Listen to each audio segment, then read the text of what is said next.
Sir, please wait!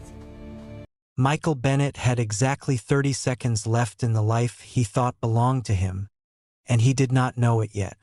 In a few moments, a child he had barely noticed in 6 years of walking past her family's small cottage on his own property would reach out and grab his sleeve, and nothing about his marriage, his money, or his future would ever look the same again. This is the true shape of how a 10-year-old boy uncovered a plan that grown men and women had spent months perfecting, and how one recording, held in trembling hands before sunrise, became the only thing standing between a husband and a death made to look like an accident. Before we dive deeper, let us know in the comments where you're watching from. We'd love to hear from you. And don't forget to hit that subscribe button so you never miss any of our upcoming videos. Michael was halfway across his own driveway that morning, briefcase in one hand, phone in the other, his mind already 3 hours ahead in a boardroom across the city, when a boy in a faded gray shirt stepped out from behind the rose hedges as if he had been waiting there for hours. "Don't move," the boy whispered. "Follow me." Michael stopped. He recognized the boy as Tyler, the son of his housekeeper, a quiet 10-year-old he had seen a handful of times carrying laundry baskets across the lawn but had never once spoken to directly. "What did you say?" Michael asked, keeping his voice patient despite the meeting waiting for him at the gate. "Don't let the man at the gate see you," Tyler repeated, his grip firm on Michael's sleeve despite his small hands. Michael glanced toward the car. His driver stood beside it, holding the door open, scrolling through his phone, looking entirely ordinary.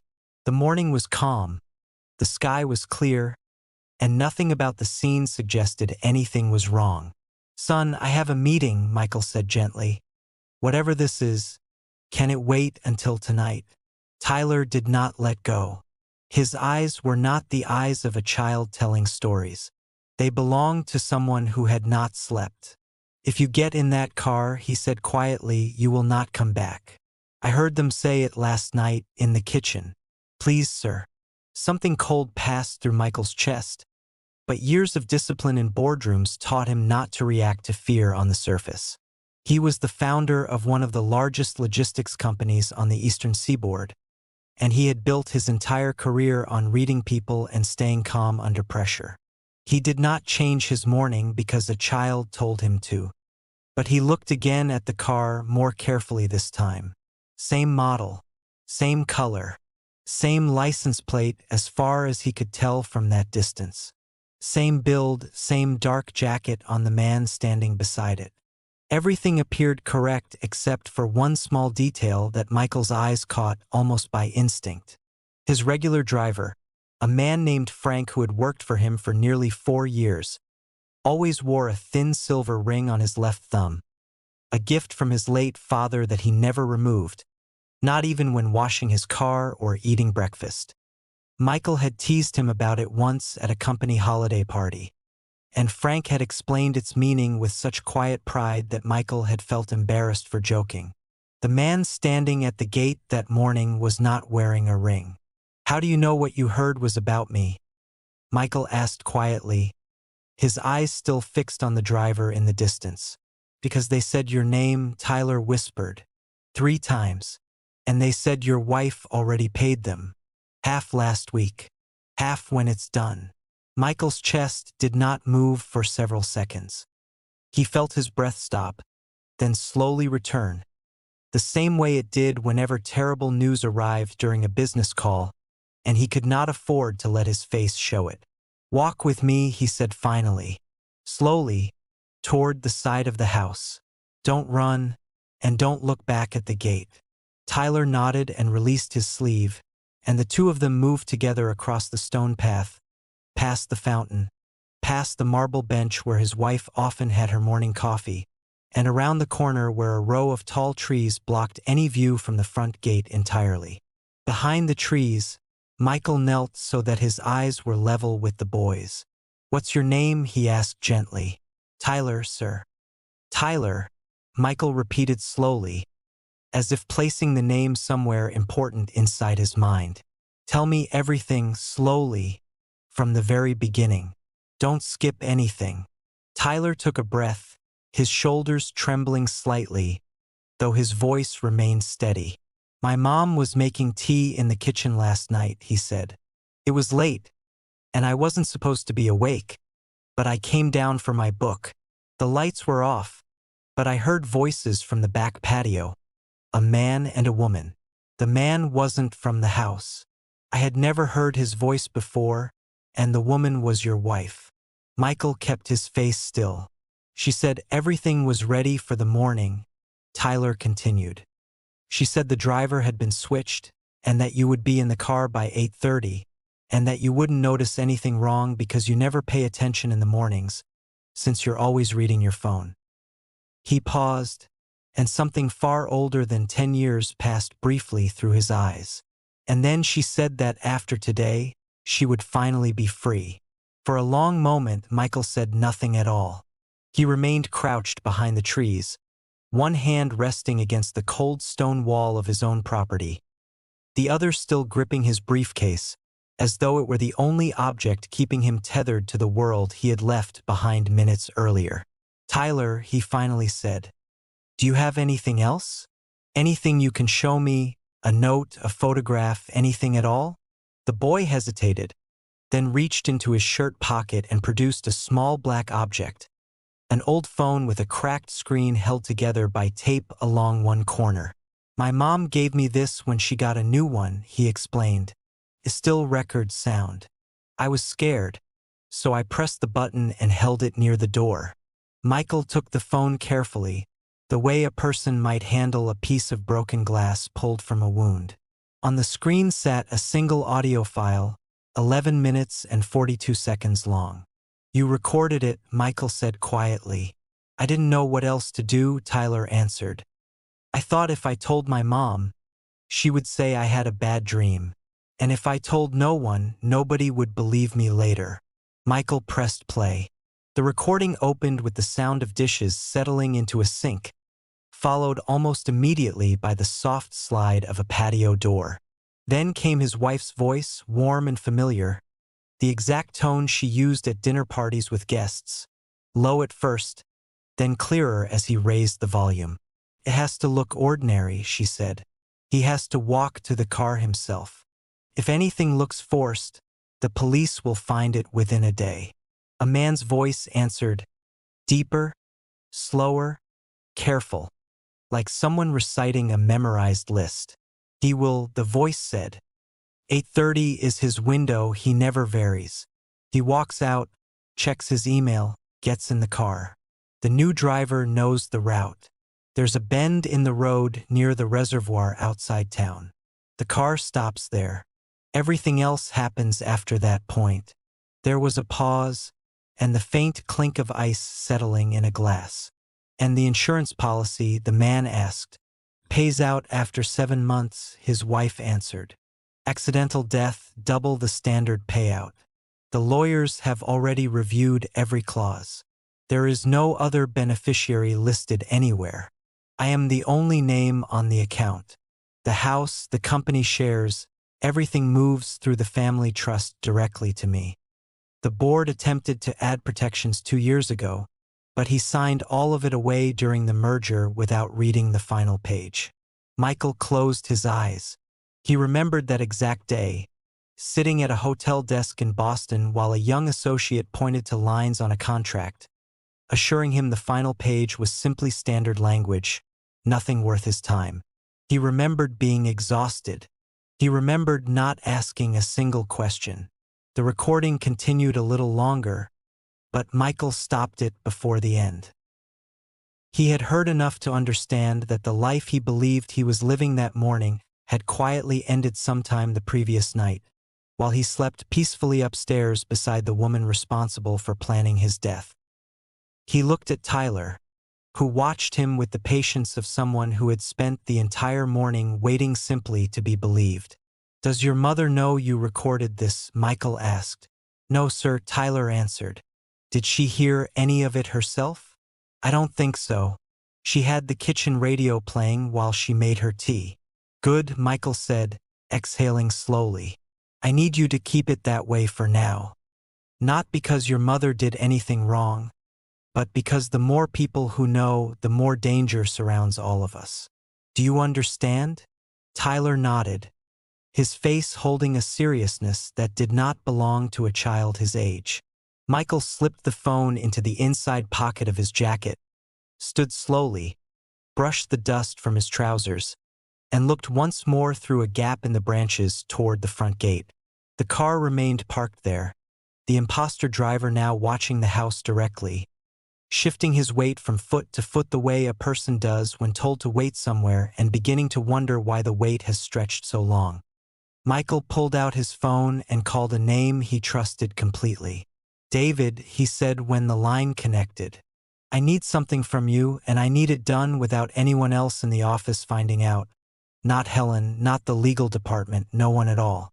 There was a brief pause on the other end. David Miller had served as Michael's attorney for nearly 2 decades, and he had only heard this particular tone in Michael's voice twice before. Once during a hostile business takeover years earlier, and once on the night Michael's mother passed away. "Tell me," David said simply. "I need everything related to my life insurance policy," Michael answered. "Every change made in the past 2 years, every signature, every adjustment to the beneficiary section, and I need all of it within the next 90 minutes. "Michael, what is happening right now?" David asked. Michael looked down at Tyler, who looked steadily back up at him. "Something I should have noticed a long time ago," he answered. David did not waste time asking further questions. 90 minutes, he said.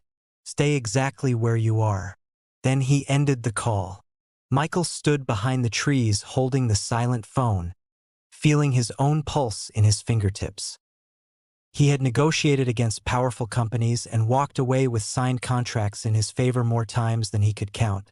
Yet nothing in his career had prepared him for standing 20 feet from his own front door without knowing which person inside his home actually wanted him to remain alive. His phone rang again, a single name lighting the screen: Claire. He almost let it ring through completely, but he understood, in the same distant and calm way he had understood the recording only moments earlier, that ignoring the call might alert her that something had shifted. She might call the driver directly. The driver might walk to the house. Whatever small advantage Michael currently held would vanish into the morning air the instant that happened. He answered. "Claire," he said. "Michael, where are you?" she asked, her voice warm and only faintly amused, the tone of a wife whose husband had simply misplaced his keys again. "The driver just texted me, saying he's been waiting almost 10 minutes. I came back inside," Michael said. "I forgot a folder for this morning's meeting. I believe I left it in the study. Do you want help finding it?" she offered. "No, stay where you are," he answered. "I'll be out in 2 minutes. Hurry." "Darling, you know how traffic gets this time of morning," she said before hanging up. Michael ended the call and looked down at Tyler, who had not moved an inch. "Is she inside the house right now?" he asked quietly. "She was out on the patio about 20 minutes ago," Tyler answered. "When I saw your car pull around to the front, I came looking for you immediately. I didn't see where she went after that." Michael nodded slowly, thinking for a long moment.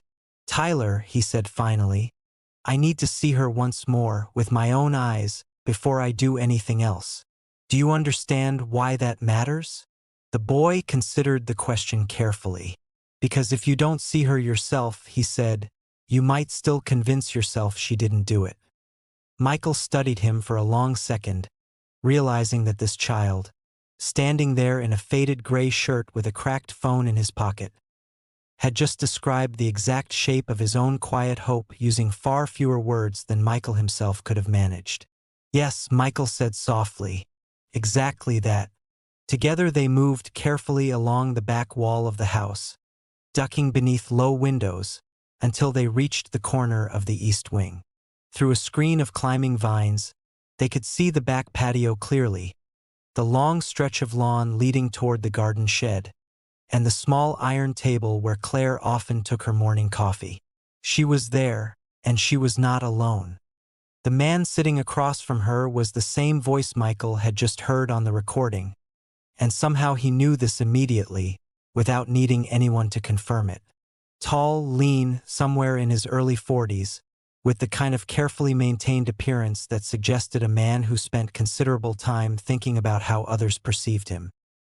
His hands rested near hers on the table's surface, not quite touching, but close enough that any observer would understand the meaning immediately. Claire was smiling, dressed in the pale blue dress Michael had bought her in Italy 2 summers earlier, a dress she told him at the time she would save for something truly special. The man said something Michael could not hear from that distance. Claire laughed softly and placed her hand over his. "By tonight," she said, just loud enough to carry across the open lawn. "This will finally all be over." Michael did not move. He felt no anger in that moment. No grief either. Only something stranger and harder to name. Something like watching a photograph of his own life slowly catch fire from one corner inward. The man lifted her hand gently and kissed the inside of her wrist. "We begin," he said quietly. Michael turned away from the vines. Tyler had seen and heard everything as well, and his small face had gone completely still. "Come with me," Michael said, and together they moved back along the wall around the corner and through a side door leading into the laundry room, a part of his own house he realized he barely knew despite 26 years living there. He found this fact almost amusing in the distant, detached way everything felt amusing to him now. He called another name from his contacts. "Frank," he said when the call connected. "Listen carefully and don't ask questions yet. Are you home right now?" "Yes, sir. I'm off today, you told me last week. Remember?" Said the company was sending a different car since mine was scheduled for service. "I figured you had mixed up the dates, but I didn't want to bother you about it." "Mr. Bennett, is something wrong?" Michael closed his eyes briefly. There it was, confirmation of a lie planted a full week earlier by someone with intimate access to his schedule and his trust. "Your car isn't actually in for service, is it?" he asked. "No, sir. It's parked in my driveway right now." "I thought as much," Michael said, exhaling slowly. "I need you to drive over here immediately. Park 1 street away. Do not approach the front gate under any circumstances. I will call you again shortly with further instructions." He ended the call and stood motionless in the laundry room. Through a small window above the dryer, he could just make out the corner of the front gate. The car remained there, the imposter driver still waiting beside it for a man he believed would eventually walk out, climb inside, and never see his own home again. Michael turned to Tyler, who stood quietly near a stack of folded towels, his back pressed against the wall. "Tyler," he said, "I need you to do something important now, exactly the way I tell you. Can you do that for me?" "Yes, sir," the boy answered immediately. "Go find your mother," Michael instructed. "Tell her your stomach hurts and that you want to lie down. Don't say anything beyond that. Then stay in your room until I come find you myself. If anyone at all asks where I am or what I'm doing this morning, tell them you haven't seen me since breakfast. Can you manage that?" Tyler thought it over briefly, then nodded firmly. "Yes, sir, I can do that." Michael knelt once more so his eyes were level with the boy's own. "Listen closely to me," he said. "What you did this morning was the bravest thing I have ever witnessed anyone do in my entire life. I want you to remember that clearly. Whatever happens over the next few hours, whatever you might hear or see, I want you to hold onto the fact that you saved a man's life today, and nothing that happens afterward changes that truth. Do you understand me completely?" The boy's eyes remained wide and steady. "Yes, sir," he answered. "Good," Michael said. "Now go." Tyler turned and walked quietly out of the laundry room, his footsteps fading first against tile, then against wood flooring, and finally into silence altogether. Michael remained in place nearly a full minute, listening carefully to the sounds of his own house. It struck him as strange how a home could feel entirely familiar for 26 consecutive years, only to feel, within the span of a single morning, like the interior of a complete stranger's life. He straightened his tie, lifted his briefcase from where he had set it down, and walked, not toward the front entrance, but toward his private study, where the supposedly missing folder was meant to be found. He stood there roughly 30 seconds, opened one drawer and closed it again, walked toward the bookshelf, then walked back toward the desk. He was placing a piece carefully on a board without yet fully understanding how he intended to use it later. He did not yet know precisely who inside his house might be watching him, but he wanted a clear trail proving he had done exactly what he told Claire over the phone only minutes earlier. Then, finally, Michael walked toward the front foyer. Claire was already standing there, near the tall mirror, adjusting one earring carefully. She turned the moment she heard his footsteps approaching. "There you are," she said warmly. "Did you find it?" For one long, suspended second, Michael simply looked at her. The woman he had married inside a small chapel in Virginia many years earlier. The woman who had cried openly at his mother's funeral. The same woman who had once held his hand inside a hospital waiting room for 14 consecutive hours without ever letting go. He looked at her now and saw, beneath that same familiar and practiced warmth, the quiet calculation of someone carefully measuring whether a problem in her life had finally, successfully, been resolved.